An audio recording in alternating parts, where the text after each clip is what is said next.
Connor, so I hate to see you keep losing points. I keep sending you videos about the expectations for homework assignments. However, you're meeting most of them, but you're still missing a few things. So in my expectation video, what I said was that you needed to box around or highlight the steps being completed. So to do this, you're going to go to the Insert tab in Word, pick a shape, pick a rectangle, and one thing you're going to do is always highlight that you're signed into Autodesk 360. You change the shape fill to no fill, the shape outline I said to red, and then change the weight of the outline. Now you're going to highlight that, but you're also going to highlight the tasks or the steps you're completing.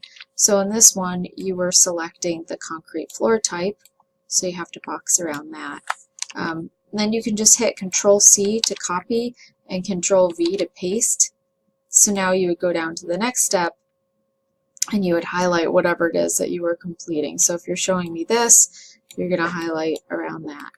Okay, but you have to do that for each step, and you have to show that boxing around the information and highlighting it. You always want to highlight your Autodesk 360 login. It takes a little extra time, but Control-C, which is copy, and Control-V, which is paste on your keyboard, will help speed things up.